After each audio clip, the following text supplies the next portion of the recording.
But you didn't change things, Foreign Secretary, if I may respectfully say. There were 15 tax hikes and you supported them all.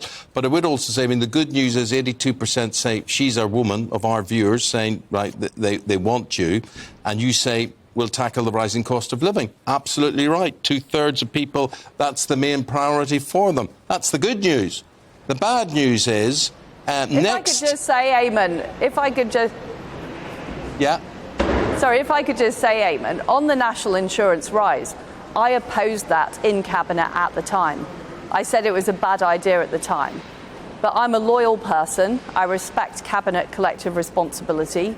So once the decision had been made, I was obliged to respect that decision. But I've always been clear, it was a mistake breaking our manifesto commitment and putting up taxes.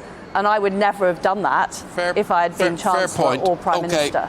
We'll take that on board. Thank you for that. But I just wanted to say the good news was all going your way, and you're on the money with the rising cost of living. That's what matters to people. The bad news is, with cutting taxes and your view about cutting taxes, next most important item to people, this is according to an Ipsos survey today, is public services such as the NHS and schools. So here's my question to you. How do you reconcile cutting taxes with supporting the public services?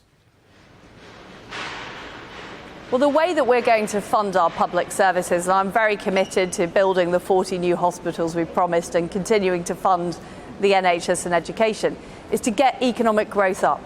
The fact is we've had low economic growth for 2 decades, and what that means is a lack of opportunities, a lack of new jobs, a lack of new businesses. By reducing taxes and by taking the full advantage of all the opportunities of Brexit, we can get economic growth going. And for me, economic growth isn't just numbers on a page. It is about a new job, a new business, making sure the towns and cities across the country that we've promised levelling up to get those spades in the ground, they get those new projects going. That is what we can deliver if we unleash economic growth, if we get rid of a lot of the bureaucracy and the red tape that's still on our statute books from the EU. So as well as doing those tax cuts, I would have a programme of massive reforms to our economy to get our growth rate up. That will fund our public services in the future.